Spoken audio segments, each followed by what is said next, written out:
think the saying no part is a challenge for especially a newer, younger business owner, not necessarily young in age, but young in business. Oh, That 100%. person is going to say yes to every opportunity, unfortunately. So that's a big point.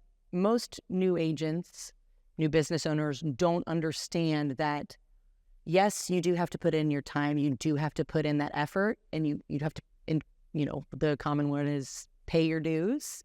But in reality, like, you don't have to sacrifice yourself and your morals and who you are in order to do that. So an example, this is great. So I have a business partner now. She's actually a newer agent. She's kind of a buyer's agent for me. She also goes on listing appointments for me when I'm not available. So we were working with an expired. She went on the listing appointment. And this gentleman has a full beard with beads, which is great. But he's also fully tattooed from the waist up. And we know this because he did the listing appointment with no shirt on the whole time. Okay. So, Greeted the door. everything. Come sit at the Everything. table. Shirtless, Okay. which is fine. I mean, you know what? You do you. That's great. Hopefully in good shape. No, not in any way. Okay. No, it was the worst possible scenario you could be in. Okay. Anyway, so she did this listing appointment, and she calls me when she gets done, and she's like, Emily, I know we need to take listings, but he was very disrespectful. He was asking, in my opinion, way too many personal questions, asking me what I drove, how many kids I have, what my husband does, what you drive, it was just a lot. And he would ask me questions, he wouldn't let me talk. He was very rude, and it just was not a good fit. And he was naked. And he was half naked. Actually, she didn't tell me that until afterwards. Okay. She told me all the other stuff first. And then I found out he was half naked, and I was like, okay. So I actually went back to her and I said, hey, Marissa, do you feel comfortable taking this listing? I said, this is the amount of money. Let's be clear. This is the amount of money it is. And keep in mind, this was a $750,000 listing. That's double the average sales price in my market. Okay. Huge amount of money. I said, Marissa, how comfortable are you taking that listing? You are allowed to say no. I will not get mad either way. And she said, Emily, I'm not. I don't know if I can handle talking to him on a regular basis. I don't know if that's going to be good for me as an agent. And I said, okay. Text him and tell him thank you for your time, but we're not interested. That we wish him luck in his journey, but we're not interested in having his listing. And she was so relieved that it actually gave her confidence to go after more leads and more people, because she was relieved that she didn't have to work with him. And for her, that's a big deal as a newer agent, understanding that the money is great, but your integrity and having to work with someone that you just can't work with is a big deal. Like, not having to do that, not having to put herself in that position. Yeah, sacrificing just for the dollar sake when you're giving up in so many other areas. And think about it this way, if you put it into perspective, he would have cost us a lot of time. He would have cost us money in marketing, but he would have cost us a lot of time and a lot of stress. And then also, we would have been stressed out, and I would have had to do stress relieving techniques with her, and we would have had to work through all of that, and that would have taken more time. So in reality, it doesn't really matter how much we would have made, because our dollar per hour that we're actually making would have dropped for every additional hour that we worked on that listing. And that's okay sometimes. Sometimes there's hard listings. But when it causes you that much stress, it's okay to say no.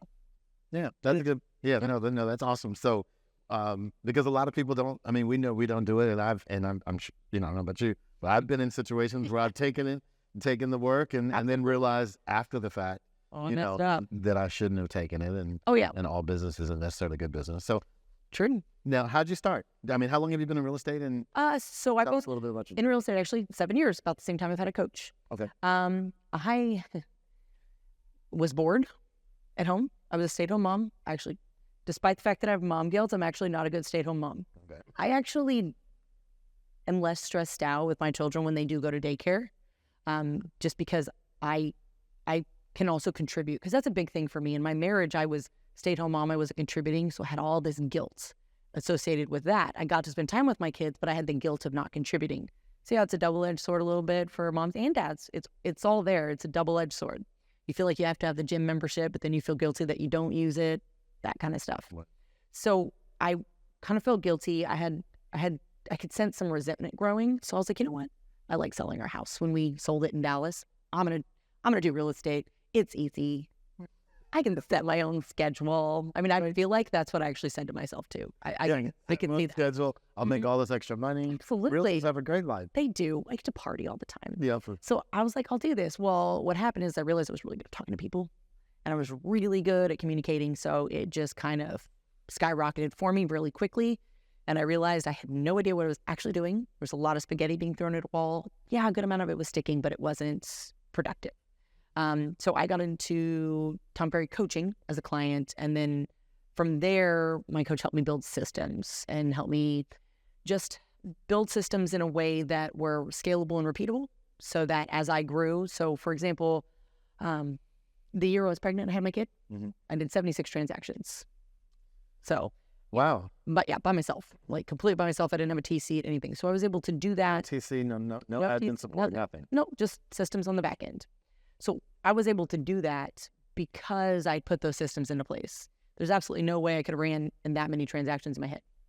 And actually, it wasn't even the full year. It was only from March till December.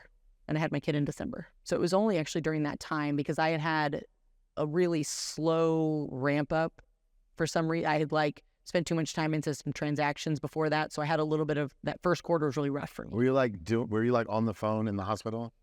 During labor? No. Trying to finesse a deal? So actually, I had my baby, and I'm laying there with him because that's kind of what you do right afterwards. And my phone rang. There was a client. It was 55 minutes later, and I remember because he calls, and he asked me a question. And I said, "I'm really sorry. I can't answer this question right now, but I'm going to text. I'm going to get you the answer." And I was like, "I just had a baby," and he goes, "Oh, ha ha ha! What 10 minutes ago?" And I was like, "No, 55." And he was like. He just freaked, and he was like, and he used the word flabbergasted. I'm so flabbergasted. And I was like, it's okay. But I do have to go. Yeah. I was like, but can I can I go? And so I did answer the phone 55 minutes later, and then I had the baby on Tuesday, and I was showing a house on Friday, actually. But that's okay. It fit. I liked it. It's what I go get her. Yeah, I do. I work a lot. I joke around that I'm a super lazy agent, but I'm not really. I'm highly motivated to take naps. So I build things where I can take naps.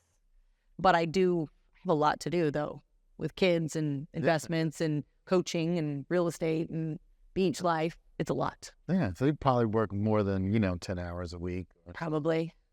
So during the height of my real estate time, whenever I was doing 75, 76 transactions a year, I probably worked 60 to 70 hours a week because I didn't have a buyer's agent. So I was showing a lot of houses.